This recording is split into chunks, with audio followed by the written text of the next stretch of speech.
Hello, this is Scott Loveless. I'm an elder on session, and I've been asked to let people know what I've been reading. So I decided I would start with a comment about uncertainty and then finish up with certainty. Um, I am a retired scientist with a background in immunology, and I just wanted to caution anyone that's gotten the antibody test or knows somebody that's gotten an antibody test, and whether it's positive or negative, I would suggest that you continue to do what you've been doing before. Behave the same. There's just so many doubts about this antibody study. So, on to the books I've been reading. The first one I'm going to talk about is actually on my Kindle, and it's a book about the life of Franklin Delano Roosevelt. It's a second in a series by Jeffrey Ward. FDR was born into wealth, but many of you know he contracted polio in 1921, and he was devastated by this.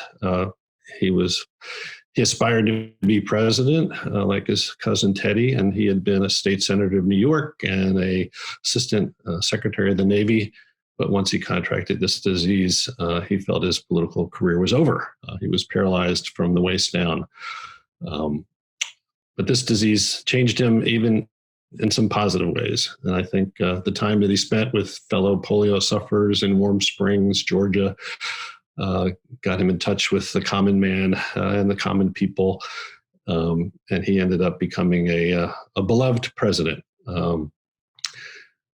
So the book ends with FDR being elected governor of New York in 1928. But as we know, he went on to win 4 presidential elections and was the voice of calm and inspiration during the Great Depression and World War II.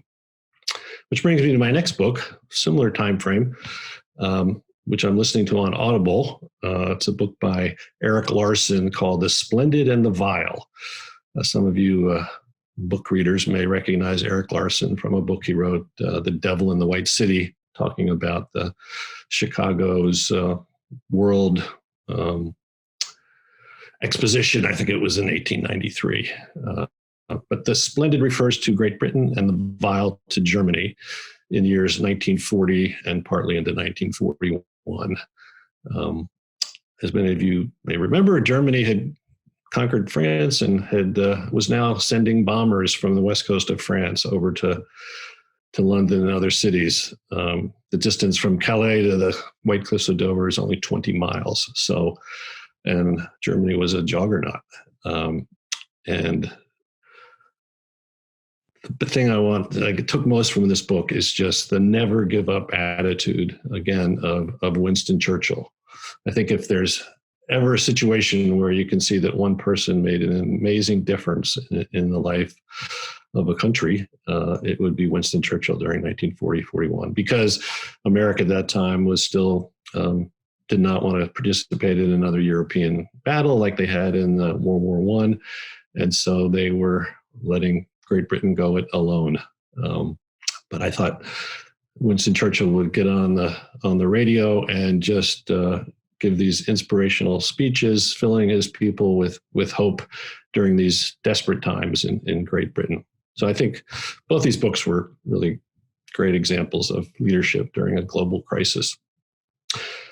So I promised I would end up with a certainty. So our men's fellowship is currently Zooming through Ephesians, Monday nights at 6:30. And in chapter 2, the writer of Ephesians is sort of reaching out to the Gentiles in Asia Minor, saying, in the past, you were aliens without hope and without God in your world. But with Jesus Christ, you are no longer aliens, but fellow citizens and members of God's household. So I just wanted to finish by reading a couple sentences from a commentary of Ephesians written by C. Leslie Mitten. Now, one of the advantages of being married to a Presbyterian pastor is we have many books in my wife's library and many commentaries. I am sure this book is out of print, but I just thought there was this one passage on hope that I thought was particularly relevant in today's time. So let me just read that. So, hope for the Christian is not to be thought of as an uncertain feeling of mingled longing and misgivings, as when we say, we hope it'll be a fine day tomorrow, knowing that it may well be nothing of the kind. Christian hope is a glad confidence in good things to come. It is sure, not tentative. The certainty of its fulfillment is not in doubt. The only matter of doubt is the length of the interval before it is fulfilled. But the hope itself is sure, and because of it, we can bravely face all the hazards and hardships that intervene.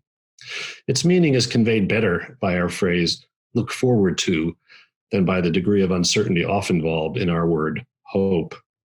So this hope is one to which he has called you. It is part of the Christian's calling, part of our equipment, as we who have been brought by God are called into the Christian life. So in these uncertain times, it's just reassuring that God has given us that certainty, the confidence of good things to come. I hope that your own reading includes the good book. There is comfort in the word and joy in sharing it. Thanks for listening.